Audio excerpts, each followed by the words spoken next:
ଅଳ୍ପ ବୟସର ଝିଅ ମାନଙ୍କୁ ପ୍ରେମ ଜାଲରେ ଫସେଇ ବାହା ହେଇଥିବା ପୁଅ ମାନଙ୍କ ପାଇଁ ପଦେ କହୁଛି।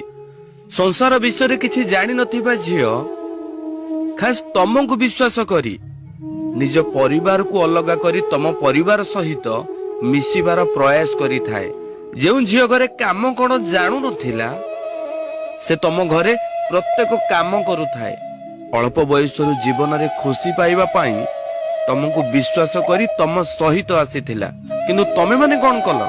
ଯେତେବେଳେ ତମ ମାନଙ୍କର ଆବଶ୍ୟକତା ପୂରଣ କରିଦେଲ, କିଛି ଦିନ ପରେ ଯନ୍ତ୍ରଣା ଠାରୁ ବି ଅଧିକ ବିଶ୍ୱାସଘାତକ କାମ ତା ସହିତ କଲ। ଆରେ ଝିଅଟି ଅଳ୍ପ ବୟସରୁ ଯେଉଁ ସମୟରେ ସେ ଖୁସିରେ ବୁଲିବା କଥା, ସେ ସମୟରେ ତମେ ତା ହାତରେ ଛୁଆ ଧରେଇ ଦେଲ। ନିଜର ସୁନ୍ଦରତାକୁ ଭୁଲି ନିଜ ପିଲାର ଲାଳନ ପାଳନ କରିବା ସମୟରେ ତମେ ମାନେ ଅନ୍ୟ ଝିଅ ମାନଙ୍କ ସହିତ ଡାରେନାରେ କଲ। କାହାକୁ ବିଶ୍ୱାସ କରି ଆସିଥିଲା? ଆରେ ତା ବାପା ମାଙ୍କୁ ତ୍ୟାଗ କରି ତମ ମାନଙ୍କ ହାତ ଧରିଥିଲା କିଛି ଦିନ ଖୁସିରେ ରହିବା ପାଇଁ, କିନ୍ତୁ ତମେ ମାନେ ତା ସହିତ କଣ କରୁଛ?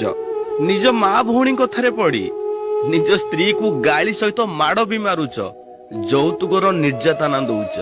କଣ ଭୁଲ କରିଥିଲା ସେ? ଆରେ ଅଳ୍ପ ବୟସ ହେଇଥିଲା, ତମେ ମାନେ ତାକୁ ଏତେ ବିଶ୍ୱାସ କଥା କହୁଥିଲ ଯେ ସେ ତମ ବିଶ୍ୱାସରେ ବିଷ ନ ଦେଇ ତା ବାପା ମାଙ୍କୁ ବିଷ ଦେଇ ତମ ପାଖକୁ ଆସିଥିଲା।